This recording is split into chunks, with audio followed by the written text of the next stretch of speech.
Main event, of course, on Saturday. Jimi Manuwa defeating Cory Anderson, the left hook from hell. One punch, out, walk off.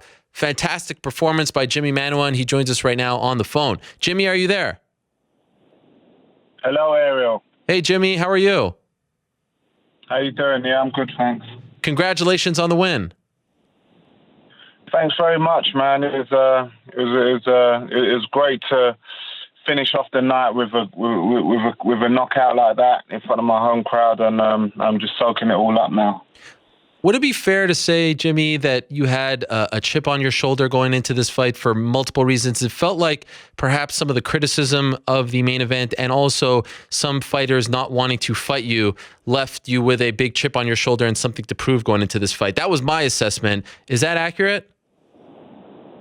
Do you know what? It was a little bit. It was more like the criticism of the card, and you know, we just went to prove that the Brits can put on a hell of a scrap, and I know the whole of the crowd loved the whole card. So you know, and they, like, the UFC knows that I put on a show anyway. So I tried to go out and prove it to everyone. Did you feel like, were you somewhat honored that they would give you this vote of confidence and say, yeah, we feel like you can headline a show at the O2? Yeah, 100%. I know I can. It was just the fans who've always got something to say, all the critics and everything. But I'm used to it. It goes with the territory. So you read some of that stuff and it pissed you off? Do you know what? It doesn't really piss me off. I just think, like, people love to downer on stuff all the time and everything, you know. And even after my win, there's a lot of people trying to put downers on it, and I just think these people are sad, you know. But like I said, it goes with the territory, and you know, no matter what you do in life, people always try and put a downer on it. So, you know, but the card was great. All of the UK fighters and all of the fighters on the card put on a hell of a show. Yep. I enjoyed it immensely. I thought on paper it was a very fun card, and I thought it delivered, and in particular the main card, which I thought was the most interesting part.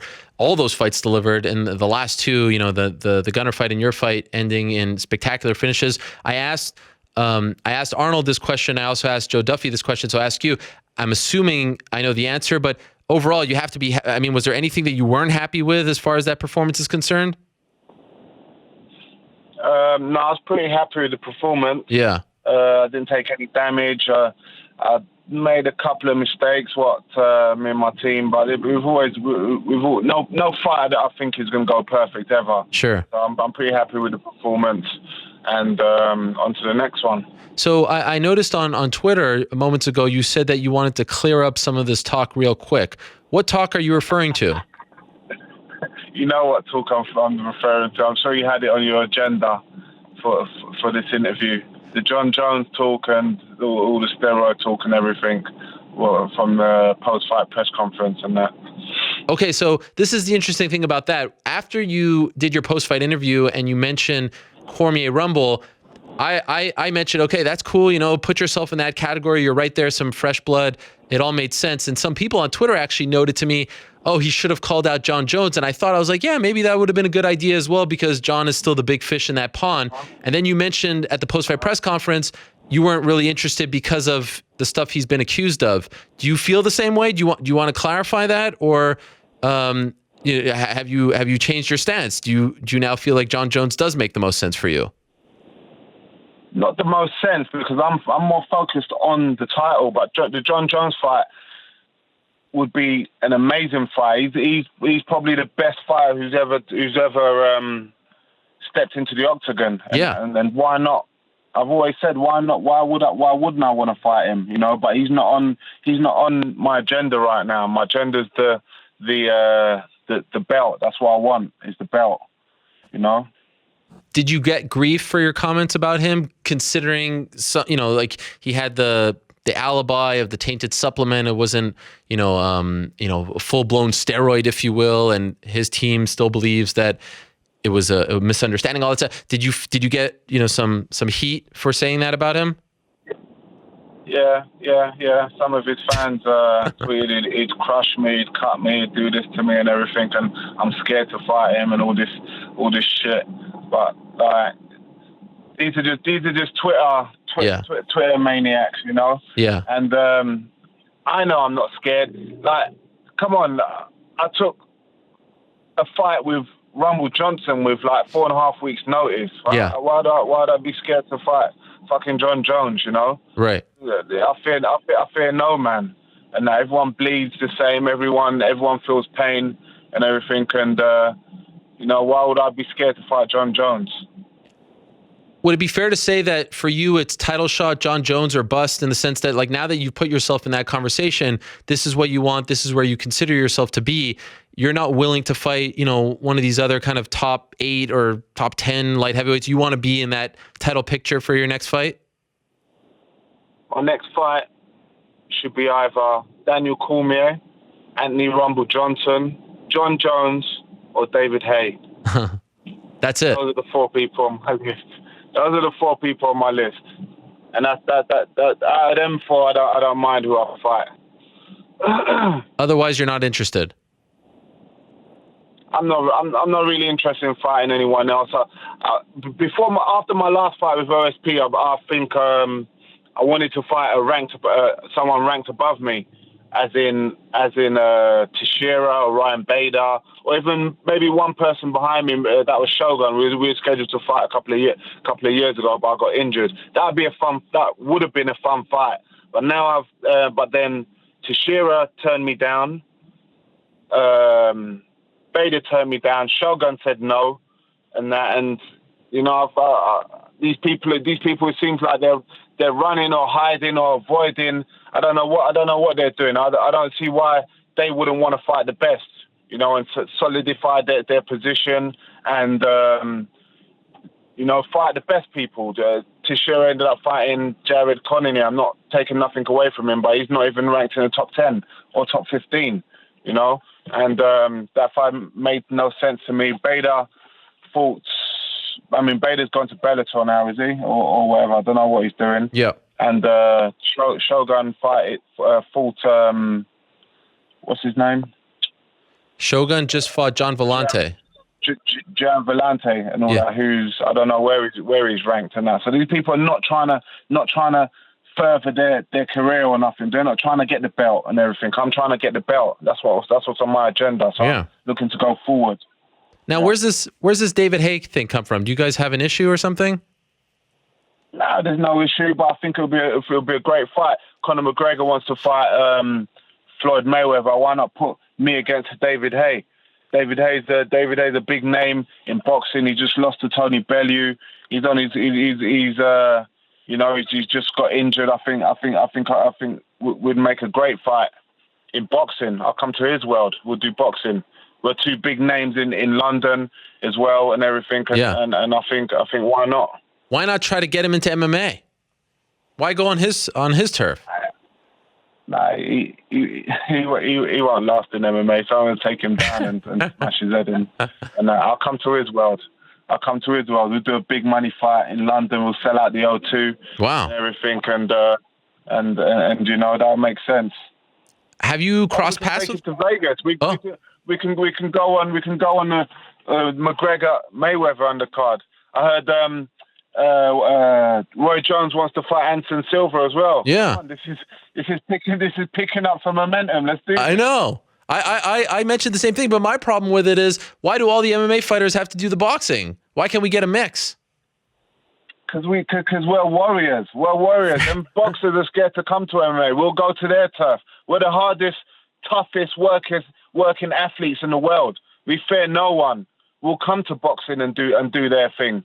You know, we do boxing and that. They don't do MMA. They're scared to come to MMA. Have you ever crossed paths with David? Have you ever trained with him, seen him around? I mean, you're from sort of the same part of town. Yeah. I've seen him around. What do you think of him? He's a funny guy. I don't really, not too fond of him. But I haven't got an issue with him. But I just think he's a bit of a weirdo. Well, what makes you think he's funny? Like, why is he a weirdo? I don't know. His funny hair and his funny attitude towards life and other fighters, and I don't know, he just thinks he's on this high pedestal when I don't think he is. Huh. And I want to test his mettle. He's sort of talked about in the past about, consider flirting with the idea of MMA, if my memory serves me correct, many moons ago. Do you remember this? No, I don't remember this. I remember me and him were meant to do a like training session for the media sort of thing, and I remember he saying to me, he's saying to the PR rep, if he hits me hard, I'm going to knock him out or something. What? And then the training session didn't happen, and I kind of got the needle with him because of that, Wow. I ain't got no issue with him. He is what he is, and that's it. He's in boxing, I'm in MMA. I think we should fight, though. I saw some other people say, well, why not go for Anthony Joshua? Why not shoot for the moon here? You trying to ease into it? I don't think Anthony Joshua would fight me. Okay. He's got Klitschko, he's got Wilder on his agenda, he's got all these other world beaters. Yeah, fair enough. His agenda, and everything. And David Haye just lost a big fight to Tony Bellew, and I think it'll make a perfect match. We're around about the same age as well. Yep. He's had his career. He's still a big name in boxing. He's had his career and everything. I think it makes sense for him as well.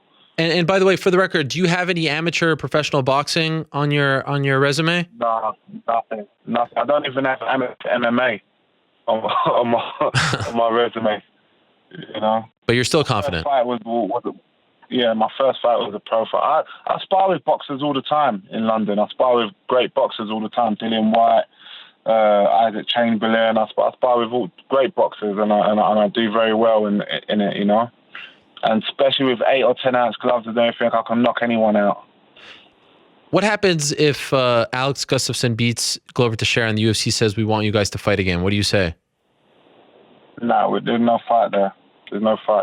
Now you're friends. You're training partners, right? We're training partners. We're brothers. We eat, train, go out. Fucking.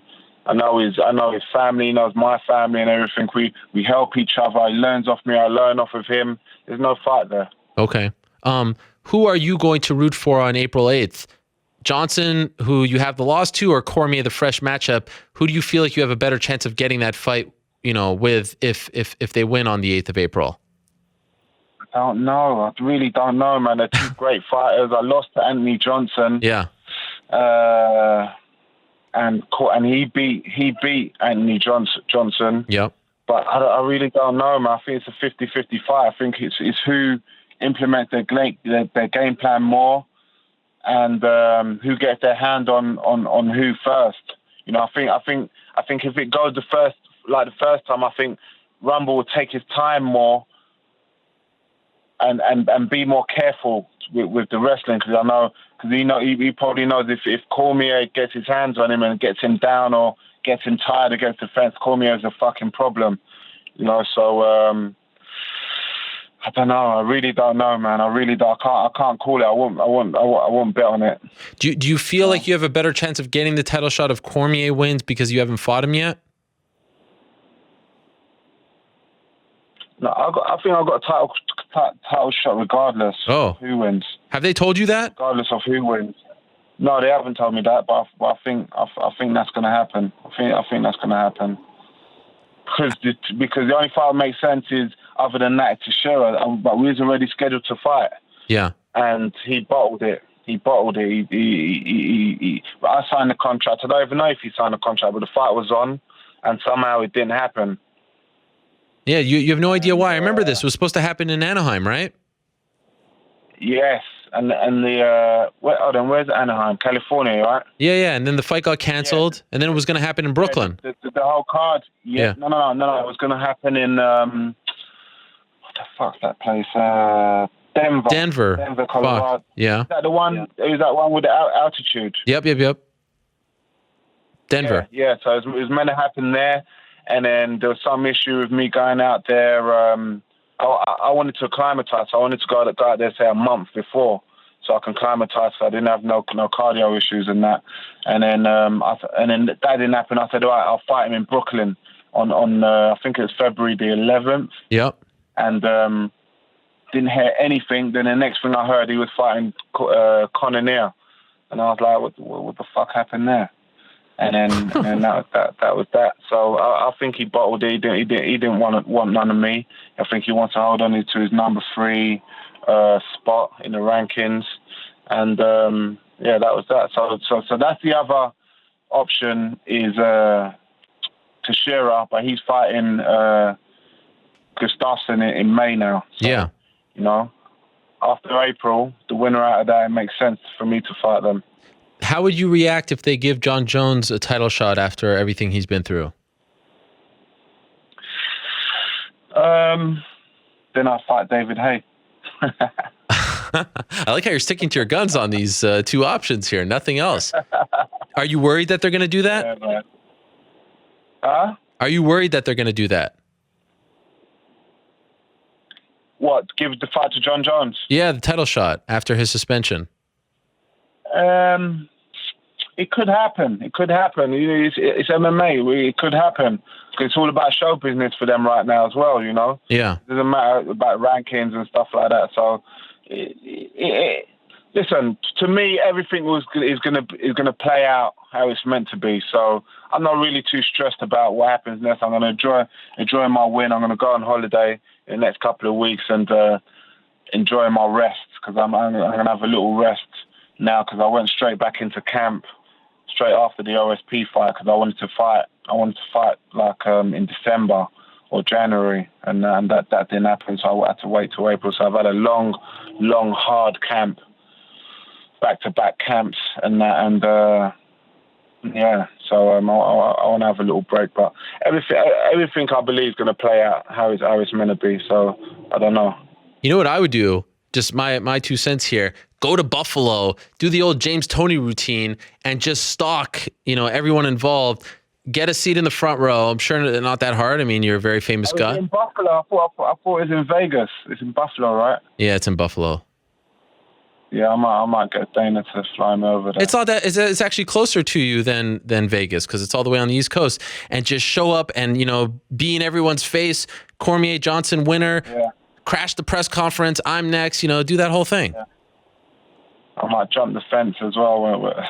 People like that. People get behind that. Fence into the octagon. Yeah, I might do. It's not really my style. I'm not really a loud person. This is probably my first ever call out. Yeah, like calling names and stuff. But I believe now is the time. I'm like 1 fight away from the title, so I've got to speak up, and I'm there already now. Well, people are taking notice, that's for sure. You gotta, like they say, closed mouths, they don't get fed. You gotta speak up, especially in this sport, in this day and age. As you mentioned, it seems like the squeaky wheel is getting the grease. Of course, that's one of my favorite sayings: "A closed mouth doesn't get fed." There you go. But lions eat first, right? Exactly. I was paying attention. I will be. Yeah. All right, Jimmy. Well, I wish you the best. Congratulations on the win. It was, what the power that you exuded from that punch. Because initially I was like, okay, just a left hook, but it was one punch for a guy like Cory Anderson. I don't think we've ever seen him like that. Walk off. You felt it right away. I know. Cory Anderson's a great guy, man. We had a big talk after the fight in the fighters' hotel after and everything. He's such a great guy, man. I've got nothing but respect for him. He's another good fighter I like, man, because he doesn't fear no one. He took the fight. He said, yeah, whatever, man. Let's do it. And when all these other fighters were trying to duck and hold on to their position, so I respect him a lot. He's a great guy. And, but I knew I had too much for him in the fight. I just knew as soon as the fight started, even before the fight started, I knew I had too much. I had too much rage inside me, and I knew that my punches were going to be devastating. And I just knew that as soon as I connect with one, and that's what that goes for every fighter. If I connect one clean one, it's lights out.